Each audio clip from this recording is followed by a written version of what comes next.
Right, I'm going to talk about something different today, and no, it is not going to be supercars stuff. For those that aren't following me on TikTok, I'm also quite a big NASCAR fan. Have been for the longest time, and I follow Cup, Xfinity, and the Truck Series, and I want to talk about specifically that latter one, the Truck Series, the third tier of the ladder. Usually success gets rewarded if you do well in the below series. You get moved up to the next series to try and dominate that one as well. But there is a case right now in the Truck Series where that isn't the case. Because there is a driver that is currently sitting in the top 10 of the all-time wins list, is younger than me by 2 years, so 23 years old, and for whatever reason, hasn't even got a sniff of a full-time Xfinity or Cup ride. I am talking about Heim. So I'm going to start this story basically when he started in NASCAR. He did a bit of ARCA running beforehand, but I'm going to start the story in 2021 when he moves up to the Truck Series part-time for the first time. He joins the number 51 Kyle Busch Motorsports car. Now this was top tier equipment. So he ran quite well in his limited starts. His best result was 11th that year, but it was a good learning year. And that was on top of what he was doing in other stock car categories. The next year, he would go even more part-time with Kyle Busch in that car, the number 51. He would do 16 races that year. And for a surprise, he actually won a couple of races. He won the first Atlanta race, and he also won the race at Gateway as well, putting himself on the NASCAR map. Like and subscribe so my cat can stop putting his hair all over my clothes. 2022 would be the first year that he would be full-time in the series. Kyle Busch, moving to Richard Childress Racing, would take his organisation to Chevrolet as well. So there was a bit of an opening in the Toyota pipeline for a new team.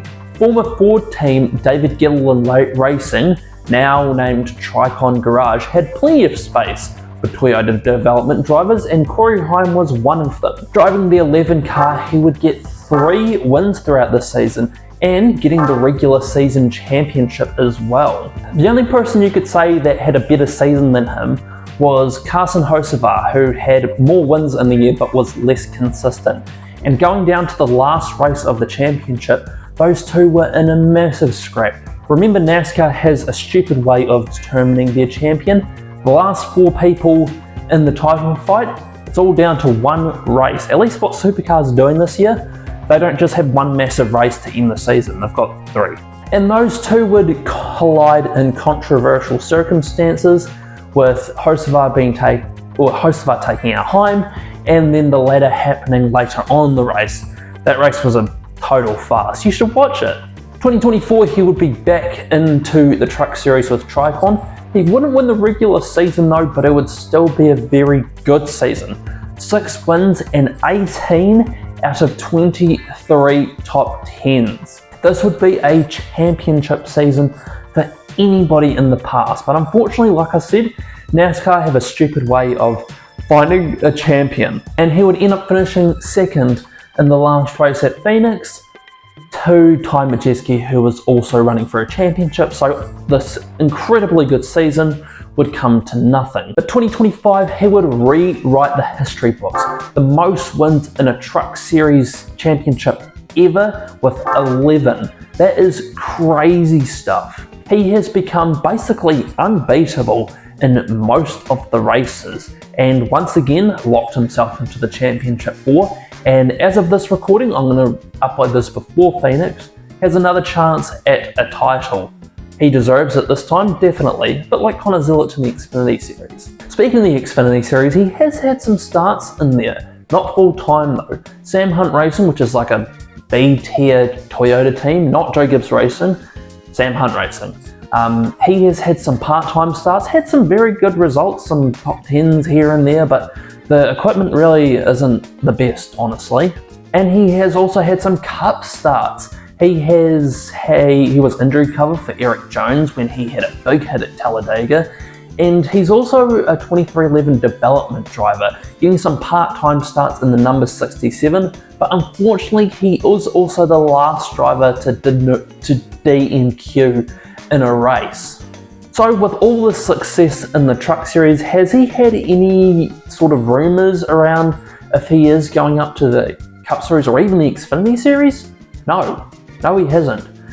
Sam Hunt's full-time ride has been taken up by Dean Thompson for this year, and they're expanding to 2 cars for 2026. But Harrison Burton is taking up the second spot in Sam Hunt's organisation.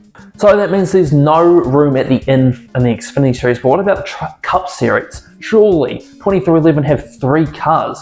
Surely one of them has got to be for Corey Heim.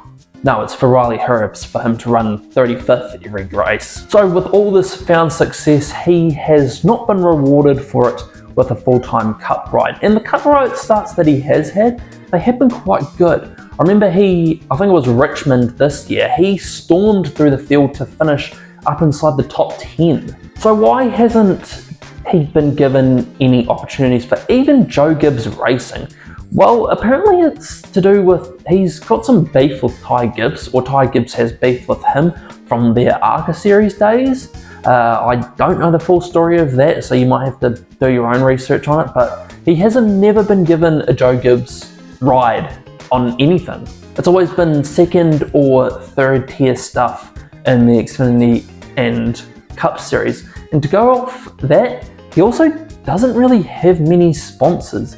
He has been taking up the ranks by the Toyota development pipeline, and that has given him Safelight, Mobile One, JBL on the side of his trucks and cars, but they're none of his sponsors. That's all Toyota stuff. But he believes in the Toyota script in the end. I'm sure if he wanted to, he could have stopped by Ford and GM to see what they were doing with their Cup Series cars, but he believes in Toyota. So I can imagine that he will be back in the Truck Series next year, unfortunately. If not, probably part-time in something. But that is the story about Corey Heim and how domination isn't always rewarded in the grand scheme of things. If you want to see more NASCAR content, give a like and a subscribe. The support would be very much appreciated. I plan on doing another Diamond in the Gravel episode in the next week or 2. And see you in the next video, whatever that one is.